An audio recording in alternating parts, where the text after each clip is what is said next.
今天是伊朗新年的一个特殊节日，在这一天，伊朗人民会走出家门，前往公园和其他自然景点，与家人一起度过美好的时光。当然，米娜也不例外。作为伊朗最传统的游牧民族，今天她也要带着孩子们进城，除了给小羊购买兽药，还要带着萨米去看看牙科医生。温暖的阳光准时照耀在米娜的房间，3个孩子也已经早早起床。米娜将屋门锁好，拿着清早准备好的背包，一家人踏上了前往市区的道路。今天是伊朗新年的第13天，也是伊朗当地的自然日，和我们国家的春游有些相似。在这一天里，家人们都会带着孩子来到公园郊外，感受春季赋予的新生。米娜也拉着哈米德小手，在山路上艰难地行走着。可刚来到索道，哈米德就想拉着妈妈去河边钓鱼。家里的黑狗还没有喂养，可米娜告诉儿子，今天我们要进城给小羊购买药物，等下午回来的时候再去河边捕鱼吧。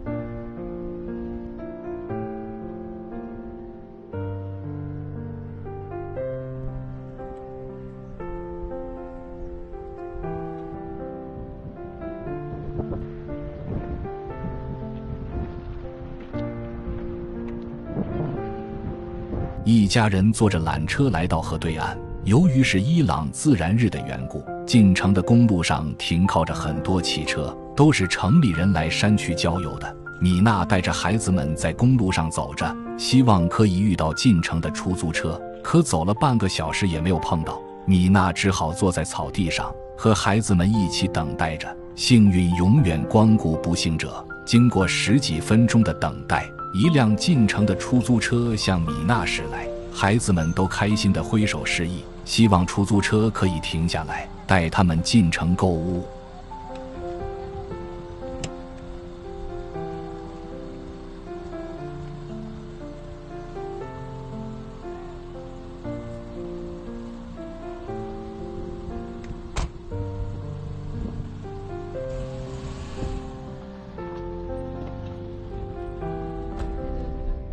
在进城的路上，米娜告诉萨米，今天一定要乖乖配合牙科医生，要不你的牙齿还会疼痛的。萨米看着车外的繁华，乖巧地点点头。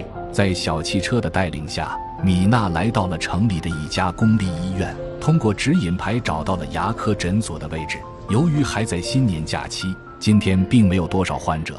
米娜向护士说明来意，让艾莎照看好弟弟哈米德。可此时的哈米德已经飞快地逃离医院，上次的牙齿检查还历历在目，他必须逃离这个可怕的地方。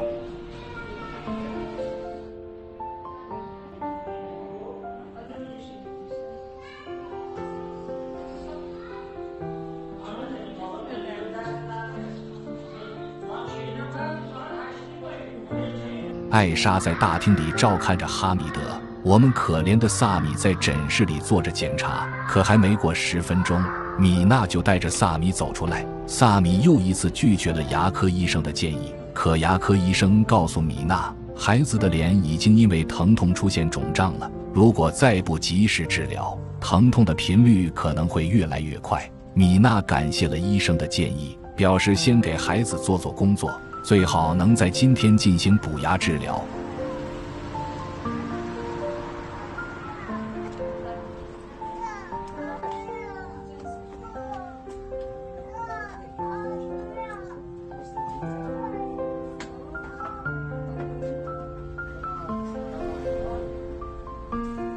离开医院，米娜带着孩子们来到附近的蜂蜜商店，准备购买些蜂蜜回家。一直关注米娜的家人们应该知道，米娜曾经也是一位合格的养蜂人，在大山深处还喂养着几10个蜂箱。不过在被前夫阿里赶出家门以后，她的蜂箱也留在了大山里。现在是春暖花开的季节，也是养蜂人捕获蜂王的最好时机。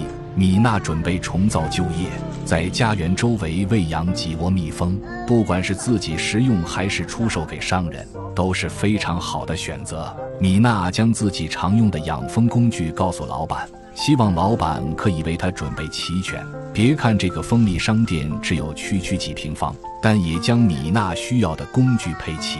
米娜将银行卡递给老板，准备再为萨米购买一条裤子。天气越来越热了，也是时候给孩子们购买些新衣服和鞋子了。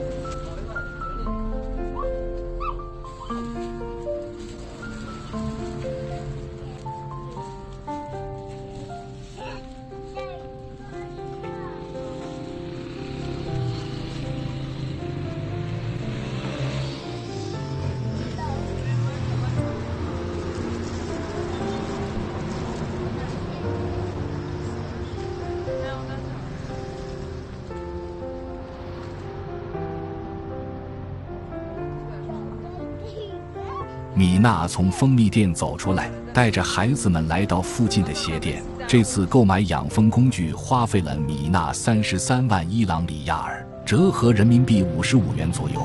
米娜看着琳琅满目的鞋子，从众多运动鞋中选了一双拖鞋放到地上。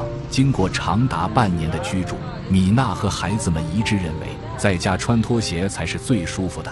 艾莎看着妈妈为自己选的拖鞋，虽然穿起来还算舒服，但拖鞋的尺寸和样式还是有些不合心意。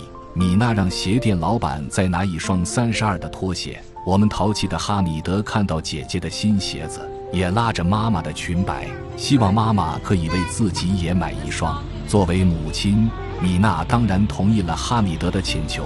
到这里一定有网友又要问小编了，是不是要进广告了？其实小编这段时间说的西瓜视频是一个非常好用的视频软件，不但里面有很多大家喜欢看的横版视频，而且不少电影也是免费观看的。这次西瓜视频和抖音一起给大家举行的宠粉节活动，除了有很多大品牌的礼品，还有西瓜会员可以抽取。只要动动您高贵的小手，下载完西瓜视频后，在搜索栏里输入饭团计时666，就能看到西瓜宠粉节活动。第一次下载的新用户100%能抽到礼品，所以小编才一直给大家推荐，只是希望各位家人们都可以薅薅羊毛。虽然这些礼物不能送给米娜，但能送给关注米娜的好心人们，也是非常有意义的。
米娜给鞋店老板支付完费用，带着孩子们来到附近的土杂店。她要购买一些工具，不但要修理山坡上的水管，还要买一个铃铛挂在绵羊脖子上，这样就可以随时找他们。可哈米德却想让妈妈为自己购买一个玩具。前2天买的摩托车已经成了哥哥萨米的私有财产，所以哈米德希望妈妈可以补偿自己一个。